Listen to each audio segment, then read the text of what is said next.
donc le bélier qu'on a vu, c'est qui avait des cornes, deux cornes, c'est le roi des Mèdes et des Perses. OK. Après ça, on voit que lorsque la grande corne, le roi de Javan vient détruire les deux cornes, il les brise, celle qui est la plus haute et celle qui est la plus basse.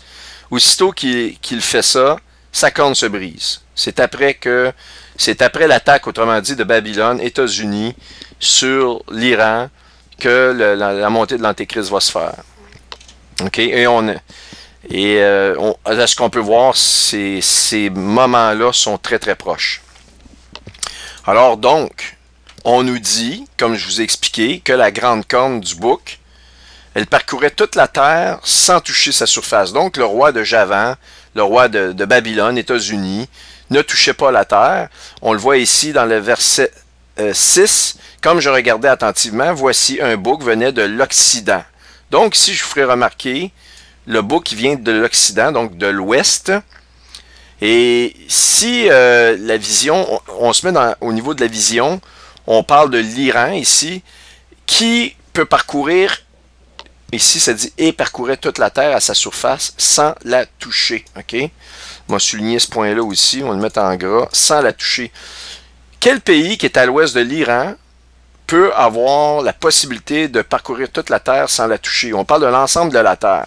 Ici, on sait que ce sont des prophéties reliées au Moyen-Orient, mais là, ce qui devient intéressant, c'est qu'on nous parle de toute la terre ici. C'est pas juste on ne parle pas juste d'Israël, le nord, le sud ou l'ouest d'Israël. On nous parle de toute la terre. Quel pays, quel roi, est-ce qu'un roi de l'ancienne Grèce pouvait parcourir toute la terre sans toucher sa surface? Ça ne s'est jamais arrivé. Donc, on comprend bien que ce fameux roi-là a une puissance inouïe. Il peut parcourir toute la terre avec des moyens qui lui permettent de ne pas toucher la terre. Donc, on parle d'aviation, de missiles, on parle de choses de cet ordre-là.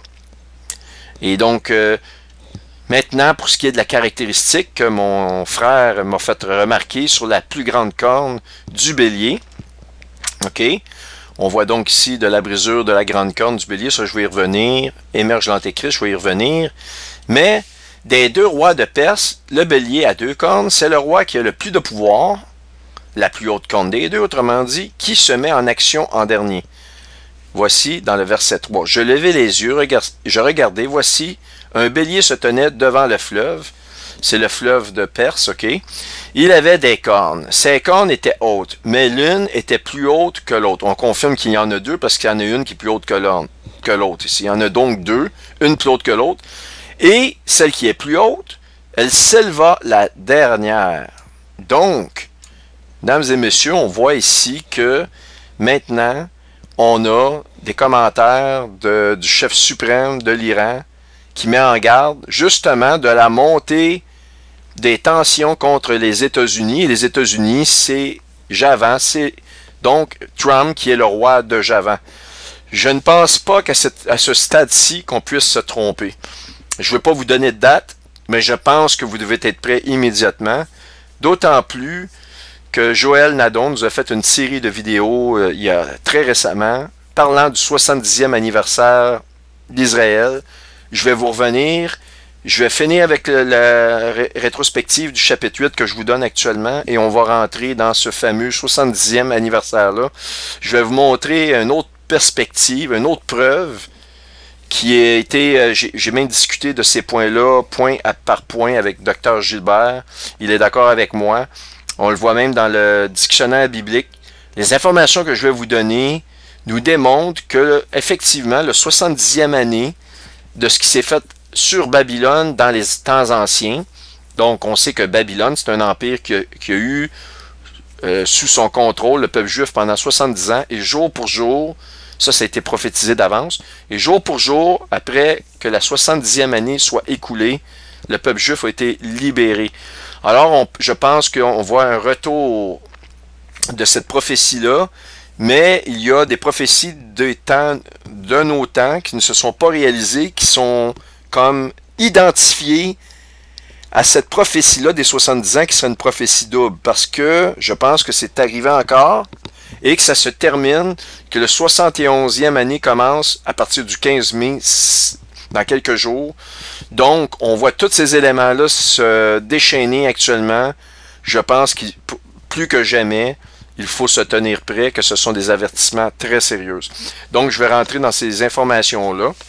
Et donc, ici, on nous dit que c'est la plus haute des deux qui va se lever la dernière et on voit des informations que je viens de vous montrer que le leader suprême a fait une déclaration au pays du monde, dans le fond, qui a été publiée dans tous les journaux du monde, à l'effet que cette fois-ci, il faut s'attendre à une montée des tensions avec les États-Unis, alors que le chapitre 8 de Daniel nous parle vraiment. Il n'y a aucune erreur possible. Il s'agit bien des États-Unis qui vont venir attaquer l'Iran. C'est la chose que vous devez voir et c'est de cette pierre angulaire-là que va découler Isaïe 17 et toutes les autres prophéties qu'on appelle la petite apocalypse d'Isaïe.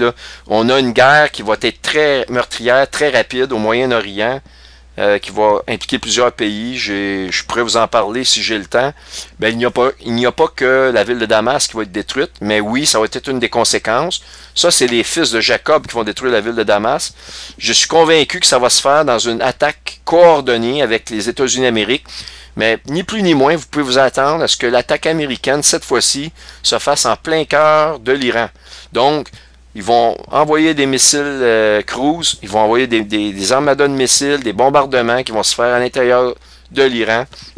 Et la Bible nous dit qu'ils vont briser les deux cônes, donc ils vont réussir à faire tomber le leader politique, le régime, si vous voulez, politique ou le régime de contrôle iranien va tomber suite de ces attaques-là.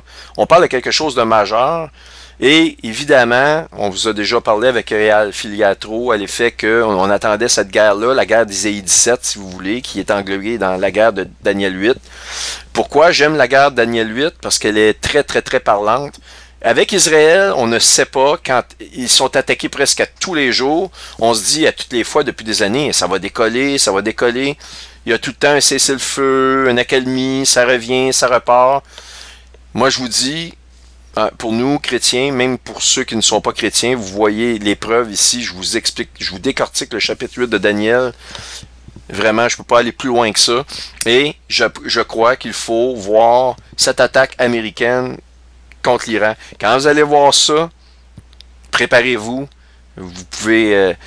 il faut prier pour la sécurité d'Israël, je le comprends, mais ces prophéties-là doivent se réaliser. Nous n'y pouvons rien. Il y a des raisons pourquoi elles vont se produire. Le peuple juif va souffrir de ces guerres-là. Et cette guerre-là va amener la guerre d'Ézéchiel 38-39. En fait, toutes ces guerres-là sont collées ensemble. Il n'y aura pas de guerre 6 mois après. Toutes ces guerres-là sont interreliées. Je pourrais vous expliquer que Ézéchiel 38-39 où Gog et Magog va être très, très proches. Je suis convaincu qu'immédiatement, après l'attaque américaine contre l'Iran, la Chine et la Russie vont réagir. Et on ne va pas attendre des mois et des mois et des années avant leur réaction. Donc, pour moi, c'est la pierre angulaire, c'est Daniel chapitre 8. D'autres personnes en ont parlé de Daniel chapitre 8, dont Stuart Best aux États-Unis, mais il n'a jamais décortiqué dans ses lignes ce que je vous montre actuellement.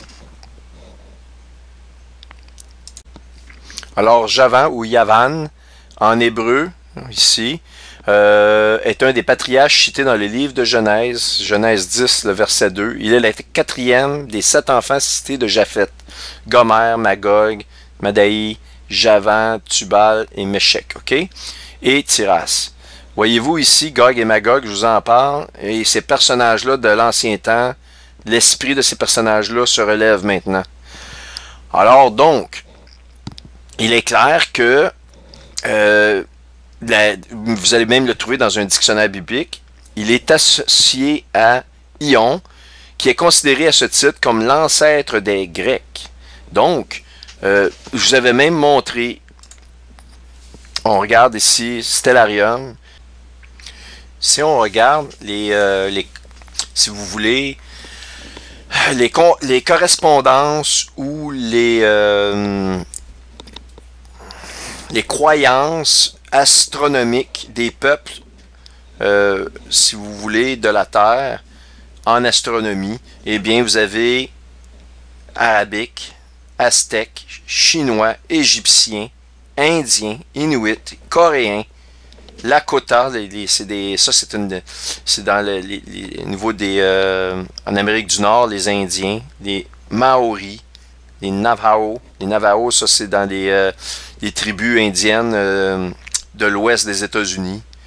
Norse, Polynésiens, Samis, Togan, Tupi, Guarani, et tout à coup, vous voyez ici, c'est tous des peuples qui sont nommés Chinois, Égyptiens.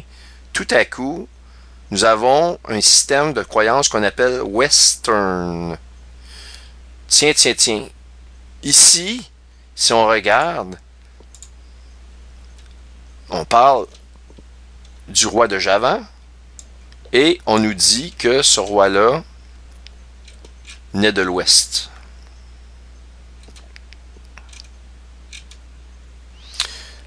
Il était haut. Ok, attendez un instant. Il vient de l'Ouest.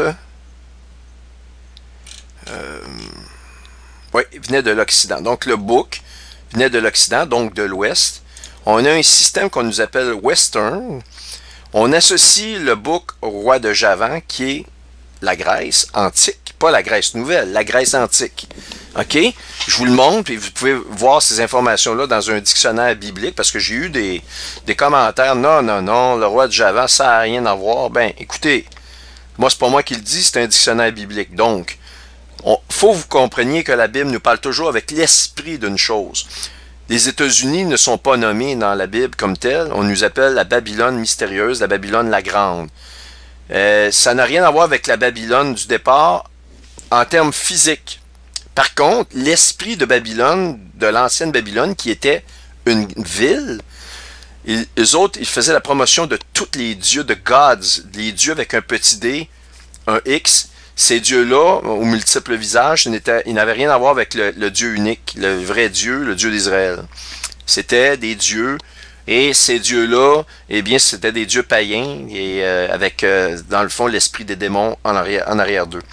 Donc, ils faisaient la promotion. Ce qu'on regarde des États-Unis, dans les derniers jours, la Babylone, qui a été bénie pendant des années, devient, à la fin des temps, sous le même esprit que Babylone à l'époque.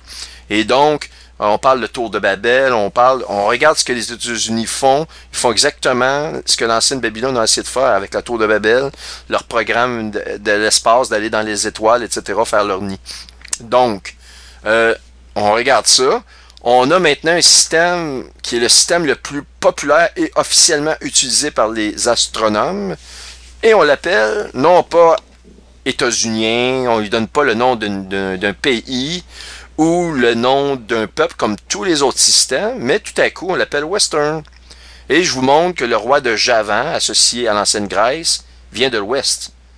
Donc, Western, et ce qui est le plus hallucinant, et j'en ai déjà parlé, mais pour ceux qui n'ont pas saisi l'importance, bien là, c'est votre chance. Toutes les constellations ici qu'on voit vont aller du thème de la mythologie grecque. OK? Vous pouvez prendre Virgo, vous rentrez ça dans Google, vous allez voir mythologie grecque associée à Virgo, etc., etc. Bootes, c'est la même chose.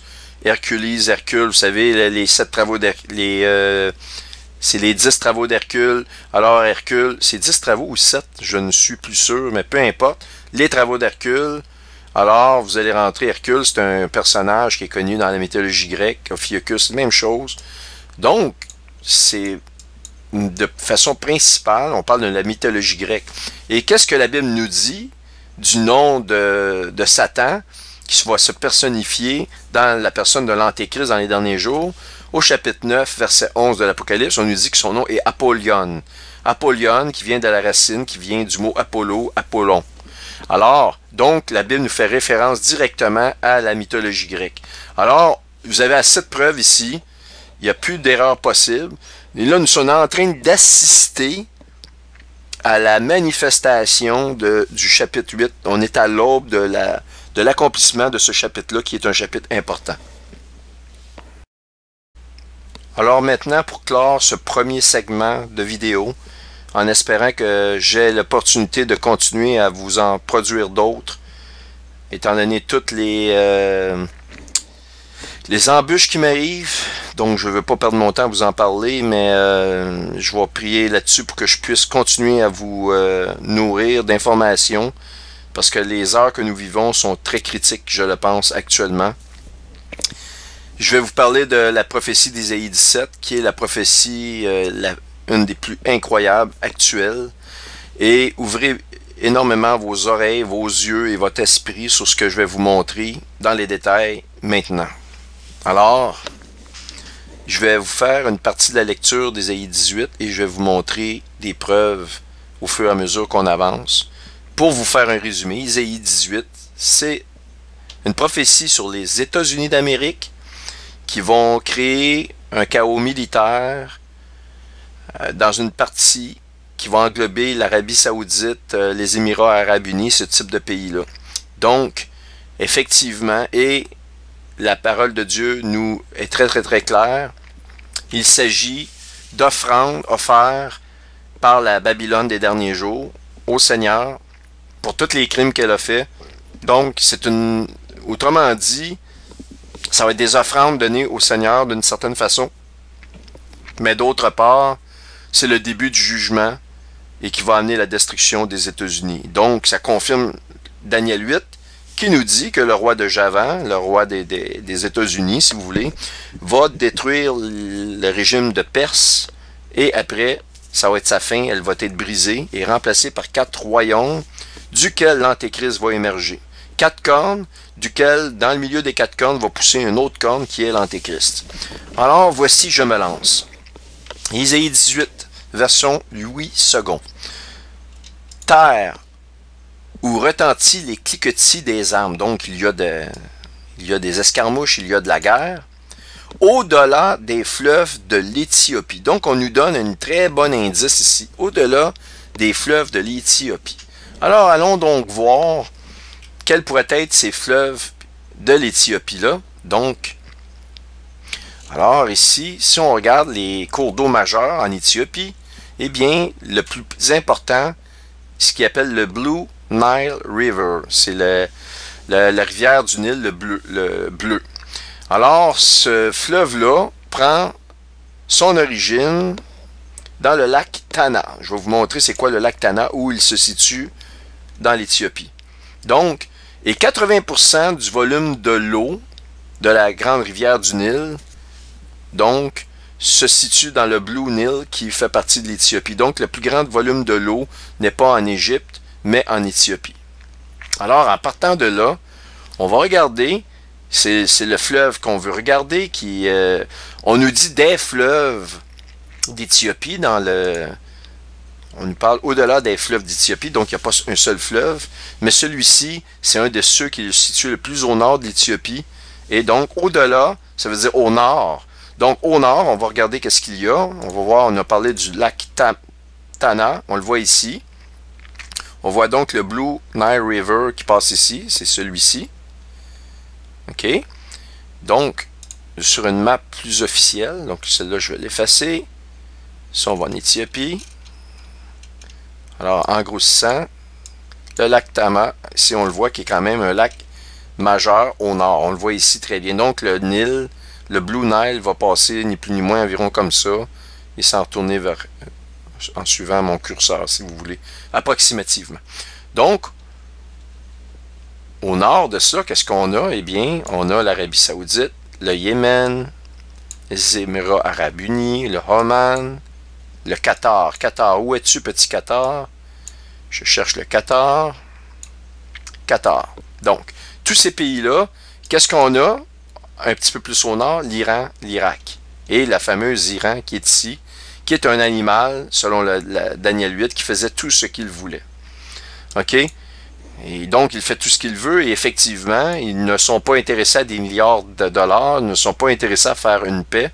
Ils sont intéressés à une chose, les psaumes 83 nous le disent, envoyer le peuple juif, les tuer, les incinérer, prendre leurs cendres et les garrocher dans l'océan pour qu'on n'en entende plus jamais parler. C'est exactement ce qu'ils veulent. Et selon leurs croyances, ils vont se donner en sacrifice dans une guerre pour faire émerger leur Mahdi, qui va être l'Antéchrist. Alors donc, ceci étant dit, je vous parle de l'Arabie Saoudite, Yémen et Qatar et ces pays-là, au nord de l'Éthiopie. Remarquez bien, c'est moi qui vous montre ça, mais c'est Isaïe 18 qui vous le dit. Terre où retentit les cliquetis des armes. Donc, il y a de la guerre dans une région de la terre qui se situe au nord de l'Éthiopie. Je vous ai montré tous ces pays-là. Alors, regardez bien la suite. Vous allez être surpris. Et c'est là que ça devient intéressant. Écoutez bien. Donc, le bruit des armes au-delà du fleuve d'Éthiopie. Je vous ai montré l'Arabie Saoudite, Qatar, etc. L'Iran est impliqué là-dedans, tous ces pays-là. Toi qui envoies sur mer des messagers dans des navires de joncs voguant à la surface des eaux. Des navires de joncs à la surface des eaux. De façon moderne, à qui vous pouvez penser? On pense aux États-Unis avec leur fameuse flotte de porte-avions. Ils ont la plus grande flotte de porte-avions dans le monde, même encore actuellement. On parle de 11 porte-avions géants, alors que des pays qui en ont à peine 2 ou 3, ou même 1. C'est énorme. Et donc, c'est une force militaire navigable d'une puissance inouïe. Alors donc, ici, le Seigneur, à qui il s'adresse évidemment à la Babylone des derniers jours. Mais ce n'est pas tout, vous allez voir pourquoi ça revient sur la Babylone. Il y a plusieurs prophéties sur la Babylone qui sont un petit peu, je vais dire en guillemets, masquées dans les prophéties. Alors donc, toi qui envoies sur mer des messagers dans les navires de joncs voguant à la surface des eaux, et ici il s'adresse à quelqu'un d'autre. Il dit, allez, messagers rapides, vers la nation forte et vigoureuse, vers ce peuple redoutable. Le peuple redoutable, c'est celui qui a les navires, depuis qu'il existe. Ah, tiens, c'est un peuple donc qui n'a pas toujours existé depuis la fondation du monde. La Perse, oui. On parle que le Moyen-Orient est le nid du monde, si vous voulez, le berceau du monde. Donc la Perse est issue de ce berceau-là. Est-ce que les États-Unis sont issus du berceau du monde? Absolument pas. D'ailleurs, dans les caractéristiques de la Babylone, ça nous dit que c'est la plus jeune des jeunes ou des nouvelles nations du monde et la plus puissante. Donc, c'est une nation qui prend naissance parmi les nations pendant le temps des nations. Donc, mais ça devient aussi une nation redoutable. Donc, allez, messagers rapides, je le mentionne ici, allez vers cette nation forte et vigoureuse, vers ce peuple redoutable. Donc, pendant qu'il y a une guerre au-delà des fleuves d'Éthiopie, on nous dit, toi qui envoies sur des mers des messagers, des navires, donc ça va se faire à l'aide de navires, alors inutile de comprendre, de s'étonner que la Bible nous dit que le bouc ne touche pas la surface des eaux. Parce que oui, il touche la surface des eaux avec ses bateaux, mais de ces bateaux, il va envoyer ils sont équipés de missiles et de plusieurs avions et de bombardiers. Et donc, ils ne toucheront pas, à ce moment-là, la surface de la Terre. Et il possède aussi un armada de navires. On le voit ici. Donc, Dieu demande et ordonne à des messagers rapides d'aller vers cette nation forte et vigoureuse, vers ce peuple redoutable depuis qu'il existe, le peuple qui dit « Ah, qui va me renverser? Je suis fort, fort, fort parmi les nations. » Donc, nation puissante qui écrase tout et dont le pays est coupé par des fleuves. Caractéristique importante, un des pays les plus recoupés par des fleuves, on parle de fleuves majeurs, on a déjà parlé au Mississippi, pour n'en nommer qu'un seul, ce sont les États-Unis d'Amérique. Alors donc, il y a des cliquetis d'armes causés par le pays qui a des bateaux, et le Seigneur nous implique des messagers rapides et d'aller, il leur ordonne d'aller vers ce pays-là, évidemment pour les détruire. Mais on le voit dans Ézéchiel 38, dans la guerre de Gog et Magog, dès le départ, un sombre projet arrive dans le cœur de Gog, dans le pays de Magog, et il va vers là où il n'y a pas de barrière, là où il y a des grandes villes, ils se sentent en sécurité, là où ils vont vivre, et ils vont les détruire très très très rapidement en 1 heure, ok? Et donc on revoit le même pattern ici, mais là on nous donne des explications supplémentaires, des détails supplémentaires de l'endroit et de l'implication du moment que ça va arriver, parce que la Babylone ici, qui possède des armadas de navires, va se faire attaquer au moment où on va entendre ces cris de guerre-là, ou ces cliquetis d'armes qui se situent au nord de l'Éthiopie. je vais vous montrer quelque chose qui va il devrait vous secouer. Ici, je vous ai montré tout à l'heure, ils ont dépêché 4 B-52 au Moyen-Orient à cause de la possible attaque imminente de l'Iran. D'ailleurs, au moment où je vous parle, j'ai des informations à l'effet qu'une attaque américaine préventive sur l'Iran serait possible d'ici les 24 prochaines heures. J'ai de l'information qui vient de plusieurs sources différentes.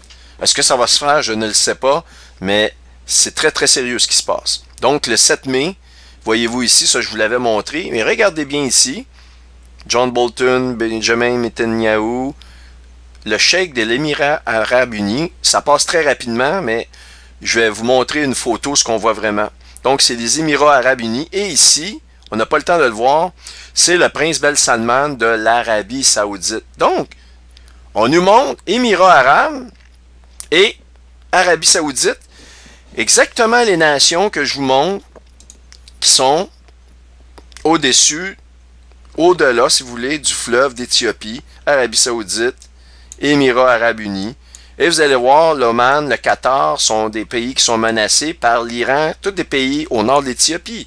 Alors imaginez-vous, si on envoie dans le golfe Persique, dans la mer d'Oman, un porte-avions qui peut attaquer l'Iran avec des missiles, peut frapper le cœur de l'Iran sans aucun problème. Je vous rappelle que l'Abraham Lincoln, à lui seul, peut mettre à 100 le pays d'Iran au complet. Il n'y a aucun problème. Ils ont la puissance de tir. Et selon la Bible, si on regarde dans Daniel 8, ça va arriver, ça va être une guerre très, très dévastatrice. Alors donc, quand cette guerre-là, la Bible nous dit, il va demander à des messagers d'aller vers cette puissante nation-là qui va attaquer l'Iran. Et on n'a rien qu'à penser qu'évidemment, vous savez, Gog, dans le pays de Magog, on parle de la Russie, alliée de la Turquie. Bon, qu'est-ce qui se passe ici? De la publicité. Alors donc, on a juste à penser que dans Ézéchiel, on nous parle de la Turquie qui va être impliquée, l'Iran va être impliqué, effectivement. On le voit d'ailleurs parce que l'Iran va être...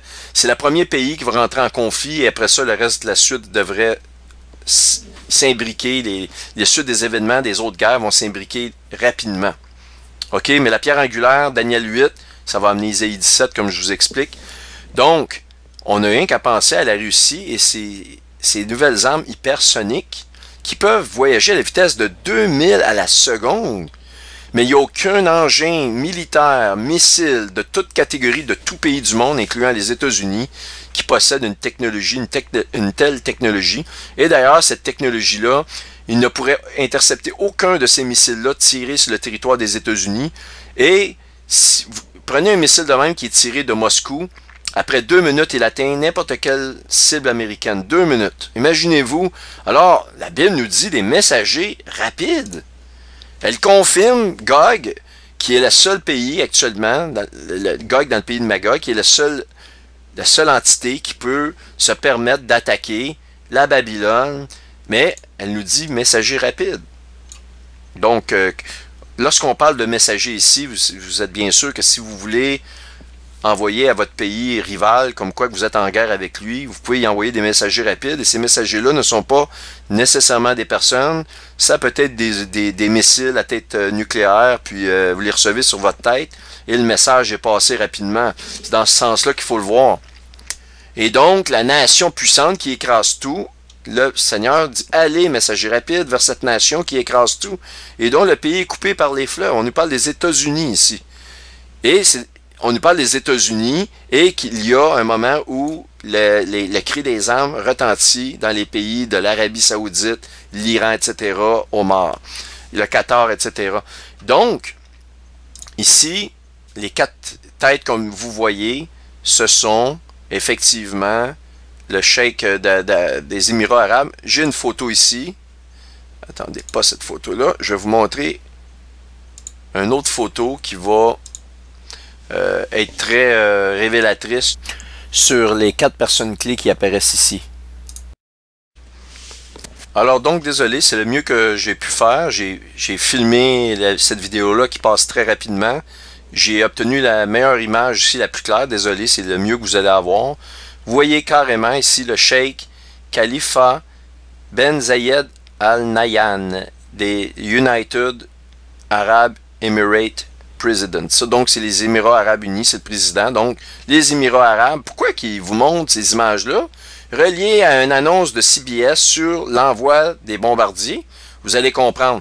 Et l'envoi des bombardiers n'est pas étrangère. Ils ont envoyé ça à la même date qu'ils ont envoyé le Abraham Lincoln, le porte-avions américain, là-bas. Donc ici, c'est Mohammed Ben Salman. Vous le voyez très bien. Ça, c'est l'Arabie Saoudite. Saudi Arabia. On le voit ici, c'est pâle. Mais vous voyez quand même assez bien son nom, Mohammed Ben Salman. Donc l'Arabie Saoudite est exactement la prophétie de Isaïe 18. Au nord, au-delà des fleuves de l'Éthiopie. Alors donc, au-delà des fleuves de l'Éthiopie, il y a plusieurs pays, on les voit. Maintenant, regardez bien ici. L'Iran déplace actuellement des missiles balistiques. OK, le 8 mai 2019, par bateau. Les responsables des Américains déclarent. OK? Et donc, vous allez voir.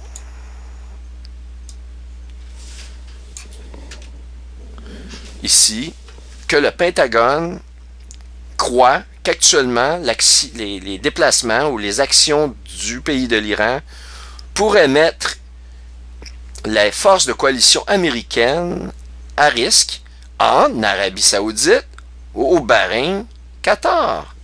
Tous ces pays-là, il y a des bases militaires américaines et actuellement, mes sources, et là vous les avez ici, moi j'ai d'autres sources qui me confirment que c'est en train de se faire au moment où je vous parle, et ils sont pointés sur l'armée américaine, et que si jamais ils les envoient, même s'il y a la présence du Abraham Lincoln et des forces américaines, il y aurait énormément de morts et de dégâts au niveau de ces bases-là.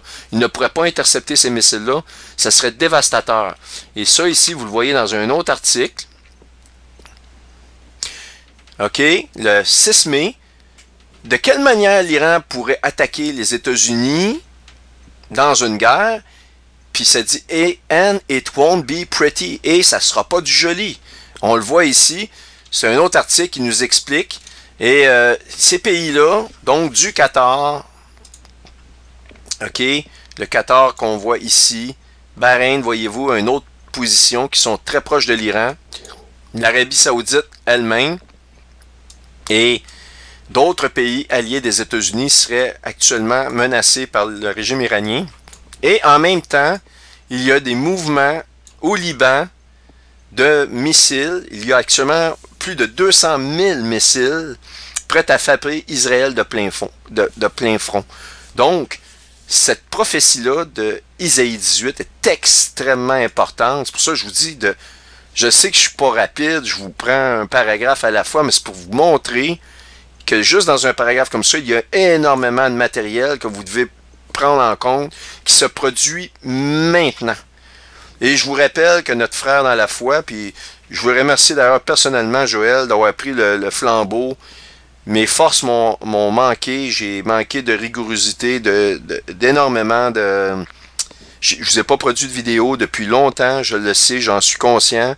J'ai énormément de tristesse dans mon cœur de cette situation-là, mais ce que je veux vous dire, c'est que je me réjouis quand même de voir qu'un frère comme Joël, qui actuellement prend le flambeau et supporte et continue de vous alimenter avec des vidéos d'une qualité incroyable. Et c'est pour ça que je ne vais pas trop parler du 70e année, mais j'ai une section qui va être complémentaire et du matériel un peu différent de ce que Joël vous a donné, mais qui vient vraiment bien se juxtaposer avec les explications d'Isaïe 18 et tout ce que je vous montre, qui sont des prophéties actuelles. Daniel 8, c'est actuel. On voit l'aube de la réalisation. Je vous expliquer tous les détails. Le roi de Javan, c'est quoi l'explication? Vous avez tout dans les mains.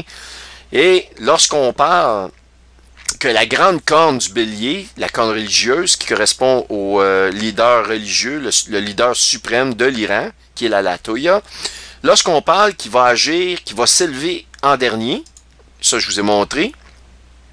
Alors ici, si on regarde l'année passée, au mois de juin, en 2018, voyez-vous, l'Iran menace les États-Unis, Israël et l'Arabie Saoudite. Il y a même eu une guerre, un début de guerre avec l'Arabie Saoudite, des missiles envoyés de l'Iran vers l'Arabie Saoudite. Vous savez tout ça, là. Donc, des bruits de guerre. Quand Daniel 8 nous dit qu'il faisait ce qu'il voulait, personne n'était là pour l'arrêter. Il n'y a pas eu vraiment de représailles parce qu'ils ont un plan global. Donc, les États-Unis ont consulté l'Arabie Saoudite, ont dit non, n'embarquez pas dans une guerre, on a des étapes à faire avant, on a de la négociation. Les négociations ont échoué. Là, c'est le temps de la guerre. Là, on est rendu vraiment au bout. Je vois pas où est-ce qu'on peut aller vraiment plus loin que ça. Et curieusement, tout ça, au moment où on s'approche de la fin du 70e anniversaire d'Israël. Alors, donc, vous voyez ici que c'est le gouvernement iranien qui parle, le Parlement iranien, etc. Et vous avez eu plusieurs articles depuis l'année passée, et on n'a pas beaucoup d'articles du leader suprême de l'Iran, et tout à coup, il dit que il va y avoir une escalade, une montée de la tension avec les États-Unis, et ça date du 7 mai, donc il y a quelques jours seulement. Donc, c'est comme si le leader spirituel de l'Iran se lève après les leaders politiques qui sont en échauffourée, si vous voulez, avec les États-Unis et l'Arabie Saoudite depuis déjà un petit moment. Donc, je ne vois pas comment expliquer d'autre que nous sommes vraiment à l'aube de toute la réalisation de ces prophéties-là. Et donc, j'avais-tu quelque chose d'autre à vous montrer? Et donc, voyez-vous, ça je vous en ai parlé, le Pentagone pense que les forces de coalition de l'Arabie Saoudite, Bahreïn, Qatar, je vous ai tout montré ça. Donc, nous sommes vraiment... Écoutez, je lis Isaïe 18, puis je vois tout ça se réaliser devant nos yeux, là. Si on continue, donc, vous tous, habitants du monde. Donc, le Seigneur s'adresse à tous les habitants de la terre, comme, réveillez-vous, voici un signe. Et lorsque vous allez entendre les bruits de guerre au-delà des fleuves, au nord des fleuves d'Éthiopie, qui impliquent l'Iran, l'Arabie Saoudite, et on a un joueur qui vient de l'Ouest.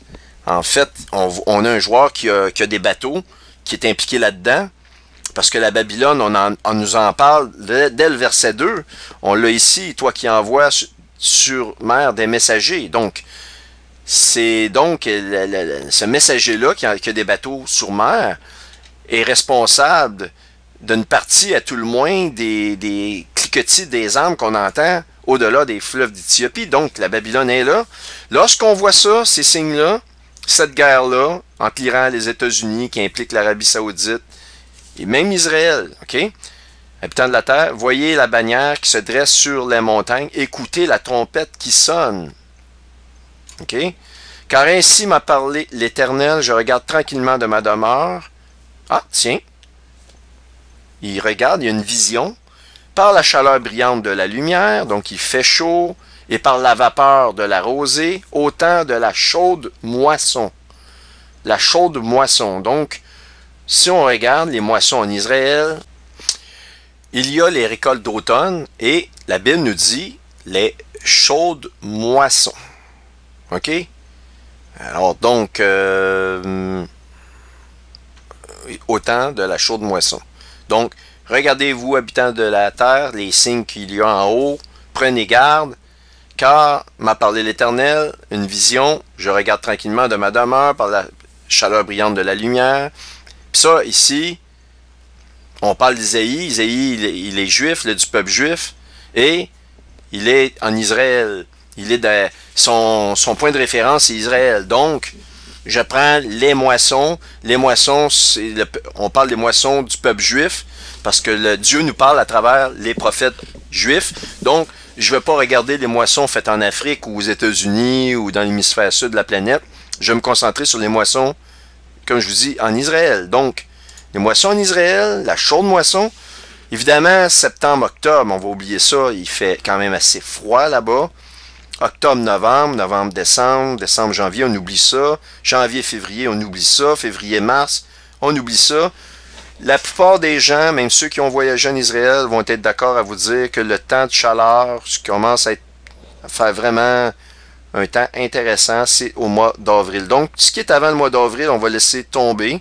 Donc, mois d'avril et mars ici, le début des récoltes de l'orge. Et c'est drôle parce qu'on a l'orge et le blé, on a la déesse qui est une copie, si vous voulez, de la Vierge, la déesse Astrée, qui était la déesse de l'orge, de la récolte de l'orge et du blé, et celle aussi qui tient la balance de la justice. Donc c'est quand même assez intéressant. On a aussi dans le chapitre sur les chevaux de l'Apocalypse, on a qui le cheval noir de l'Apocalypse nous parle d'une portion d'orge à l'intérieur de sa prophétie. Et donc on le voit, Apocalypse chapitre 6. Ok, le troisième sceau. Quand il ouvrit le troisième sceau, j'entendis le troisième être vivant qui disait...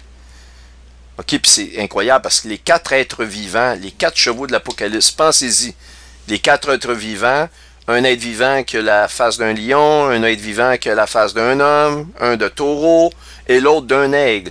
Donc, c'est le drapeau perse, c'est les quatre étoiles royales. Mais je vais vous les montrer, tiens, tant qu'à faire. Persian Royal. Si je vais en anglais, c'est parce que je suis sûr de trouver l'information. Sinon, en français, souvent, c'est de l'information, il y en a beaucoup moins. Et de toute façon, je vous le résume en français. Donc, voyez-vous, les quatre étoiles de la Perse. Aldébaran qui est dans le taureau. Vous voyez Tauri ici, un peu plus bas. Tauri. Régulus, le lion. Lionis, la face. Là, je ne vais pas vous montrer, mais dans le chapitre 4 de l'Apocalypse, vous avez les quatre êtres vivants. On vous dit face de lion, face de taureau. Antares dans le scorpion, scorpie, dans les temps anciens appelé l'aigle, donc une face d'aigle, et Fomarot qui est dans le Verseau, oui, c'est ça, le Verseau. Ils appellent ça Alpha Piscis Ostrini, mais c'est vraiment dans le Verseau. Écoutez, je vais vous la montrer tant qu'à faire, on va faire les choses comme il faut, pour qu'il n'y ait aucun doute. Donc, vous l'avez ici, format haute, qui est, oui, le poisson, mais il fait partie de ce qu'on appelle le Verseau. Donc, on la voit ici, format haute, qui est la fameuse quatrième. Et donc, les étoiles royales, c'est la Perse. Donc, la Perse, dans leur croyance, la destruction. Et ça confirme qu'ils vont réussir leur coup, puisque l'Apocalypse, dans le livre numéro 6, le chapitre 6, pardon, du livre de l'Apocalypse, dans le livre de l'Apocalypse, vous parle des quatre chevaux et correspondent aux quatre étoiles royales de la Perse, chacun des êtres vivants, le premier, le deuxième, le troisième, le quatrième. Et donc, lorsqu'on voit ça, eh bien, les êtres vivants, ils sont là. Et donc, celui qui correspond, où je vous parle qu'il y a de l'orge et du blé mélangés ensemble, c'est le troisième, le cheval noir, qui parut. Celui qui le montait tenait une balance à sa main. Donc, la balance à sa main, c'est la déesse de l'orge et du blé, Astrée, selon si vous voulez, la mythologie grecque et romaine. Et donc, j'entendis au milieu des quatre êtres vivants une voix qui disait, du milieu des quatre êtres vivants, ça nous le confirme, une mesure de blé pour un denier, 3 mesures d'orge pour un denier, ne fait point de mal à l'huile et au vin.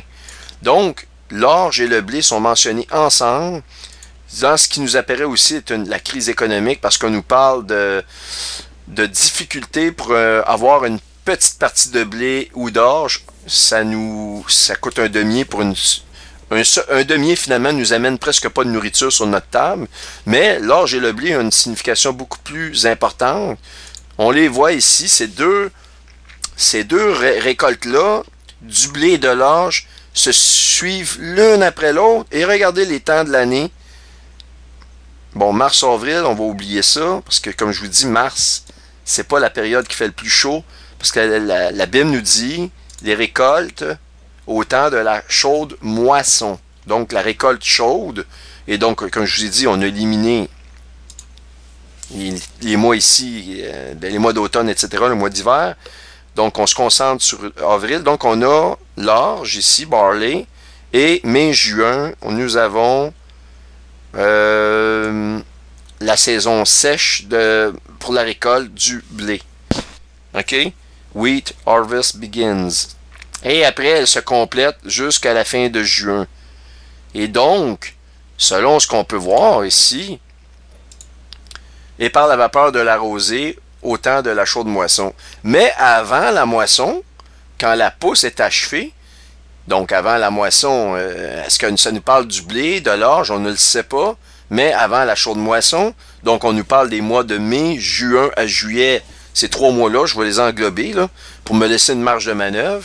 Avant cette moisson-là, quand la pousse est achevée, quand la fleur devient un raisin qui mûrit, il coupe les serments avec des ceps, il tranche les septes.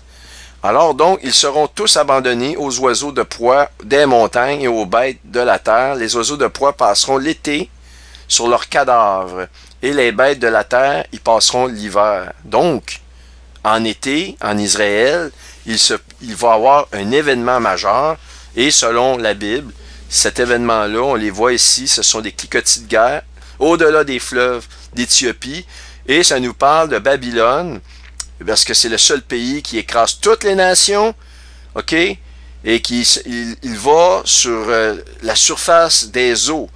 Et donc, c'est une nation forte et vigoureuse. Et c'est un peuple qui est redoutable depuis qu'il existe. Alors donc, évidemment, on ne nous parle pas de la Perse comme étant un peuple redoutable depuis qu'il existe. On nous parle de la Perse comme étant ce qu'il est. Si on nous dit depuis qu'il existe, c'est qu'on nous mentionne que c'est un peuple qui, dans l'existence, a pris naissance en quelque part. Et de toute façon, une nation puissante qui écrase tout, le premier nom qui vous vient à la tête, c'est les États-Unis d'Amérique. Et on nous parle d'un pays en plus qui est coupé des fleuves. Donc le Seigneur nous donne des indices très sérieux et ces mêmes caractéristiques-là, on les retrouve dans les centaines de versets sur la Babylone des derniers jours qui correspondent en tout point aux États-Unis d'Amérique. En fait, sur les centaines de versets que j'ai vus, qu'on retrouve dans ce document-là ici qui apparaît à l'image ici, je peux vous en montrer un extrait rapide. Je l'ai sous la main. On les voit ici. J'en ai 99 versets. Babylone fait dans le occulte avec la sorcellerie, etc. On le voit dans Isaïe 47.9, le livre de l'Apocalypse, chapitre 18, verset 23, etc. Bon, vous avez 99 caractéristiques et le seul pays qui se conforme à ça, ce sont toutes les caractéristiques de Babylone. En passant, il y en a donc 99. On a les références des versets. Eh bien, le seul pays qui se conforme à ça, c'est les États-Unis d'Amérique. Alors, ça n'a rien à voir avec la Babylone des anciens temps, mais c'est l'esprit de la Babylone qui est aux États-Unis dans les derniers jours. Donc, on a assez de preuves que les États-Unis sont impliqués. On le voit ici. Ils ont des grands navires. On voit arriver ces choses-là devant nos yeux. Donc, ça nous parle d'une moisson, d'agir avant l'été. Et comme je vous dis, les moissons, des périodes chaudes, on a l'orge, on a le blé. Et après, si on continue, on a le raisin, mais ne touche pas au vin ni à l'huile. Après ça, nous avons les figuiers et vous avez les olives. Les olives, là, c'est au mois de octobre, septembre, octobre, novembre maximum. Donc, si le cheval noir touche pas ni au vin, voyez le vin qui est au mois de juillet, août, et ni à l'huile qui est septembre, octobre, novembre. Et de toute façon, vous êtes d'accord, au mois de novembre en Israël, c'est pas si chaud que ça, là. Ils ont quand même un hiver là-bas, ils n'ont pas les intempéries qu'on a au Canada, je suis bien d'accord, mais c'est pas des chaudes saisons. On parle pas de chaleur extrême au mois de décembre en Israël, au mois de novembre. Donc, tout ça m'amène à vous dire encore avec plus de fougue, préparez-vous. Et puis, il faut se réjouir de ce qui se passe. Pas dans le sens, ah oui, des gens vont souffrir, non. Mais nous, l'Église, on est là depuis des années à crier, à montrer les prophéties. Et on n'a pas une moyenne très forte au bâton, comme on dit dans le jargon. On n'a pas une moyenne très très forte. Les gens nous refusent la parole. C'est pas nous qui le refusent, mais c'est le Seigneur. Il est rejeté. Sa parole, même je vous montre les détails, des gens vont regarder ça, non, ils vont refuser. Et peut-être, s'il s'agit que ça en allume un seul, que ça ouvre l'esprit d'une seule personne, j'aurais pas perdu mon temps. Et c'est ce que je souhaite dans mes prières, c'est que ces vidéos-là que je vous produis actuellement, et je sais que j'ai pas été présent dans les derniers mois, eh bien, que ce que je vous montre là, c'est extrêmement urgent. Donc, moi, ça va compléter ce premier segment-là. Et si Dieu m'en donne la force, si Dieu le veut, si le Seigneur me le permet, je vais rentrer dans un segment dans les prochaines vidéos et je vais vous montrer des choses qui ont rapport aux 70e année qui s'achèvent. Et je pense que ces événements-là que je vous montre, juxtaposés à des prophéties d'Isaïe 18 que vous connaissiez moins et de Daniel 8, sont absolument reliés à la fin du 70e année. En tout cas, je ne prétends pas tout connaître, mais je pense qu'il faut prendre ça très au sérieux. Je pense que la terminaison du 70e année, qui d'ailleurs, Joël nous en a parlé, je viendrai juger ce roi Babylone et cette nation. Babylone dans les derniers jours, ce n'est pas l'ancienne Babylone, comme l'ancienne prophétie des 70 ans, mais Dieu, on parle souvent de double prophétie, il va rejuger de la même façon qu'il l'a fait, et on peut s'attendre à ce que le 70e année, il se termine, et est en rapport directement avec la Babylone des derniers jours qui est les États-Unis. Pourquoi? C'est qu'enfin, Trump, l'année passée, à l'anniversaire, au début du 70e anniversaire, enfin, pour la première fois, un président de Babylone a déclaré ce qui était juste de faire, c'est Jérusalem, capitale d'Israël. Et ça, la Bible est claire, Israël, pas Israël, mais Jérusalem, c'est la prunelle des yeux de l'Éternel. C'est vraiment Jérusalem, la source la plus importante d'Israël aux yeux de Dieu. C'est la chose la plus importante. Donc, je ne peux pas croire que le Seigneur aura laissé un homme tel que Trump nous mettre un jalon, nous marquer le 70e anniversaire d'Israël comme ça, et finalement, pour nous laisser tomber que le 70e année, c'était pas important, alors que cet anniversaire-là nous marque dans le temps, précisément le 70e année, mais en plus, Jérusalem, qui est vraiment la perle des yeux de l'Éternel. Donc tout ça, on voit ces événements-là arriver et qui coïncident justement à l'approche de cette date-là. Alors donc je vais vous faire des segments sur ce 70e année-là de façon différente que Joël vous l'a amené et qui va venir compléter cette partie-là. Si j'ai du temps après, j'ai des choses à vous dire sur Nibiru, des choses absolument incroyables. Oui, vous allez voir des photos, et oui, elle a été vue, même par l'œil nu, et je peux vous dire, j'en ai vu des vidéos, la plupart peuvent s'expliquer par des reflets, ou la plupart, tu n'as pas assez d'indications pour pouvoir même analyser. Excusez-moi, là, on essaie de m'appeler, évidemment, ça va rappeler jusqu'à temps que je réponde. Donc, ce que je veux dire, c'est que on a eu beaucoup de vidéos, de photos qui ont été envoyées, qui sont pas assez crédibles, et je ne pouvais pas vous parler de cela, mais maintenant, on a de l'information crédible, donc ça serait des segments que je vous parlerai. Bon, ici, je vais prendre mes notes. Je vais vous parler de phénomènes astronomiques qui sont absolument révélateurs, qu'on est vraiment dans la fin. Et ça, j'espère vraiment pouvoir faire toutes ces choses-là dans les prochaines journées, parce que les temps peuvent être très courts actuellement. Alors soyez tous bénis. Merci de votre écoute.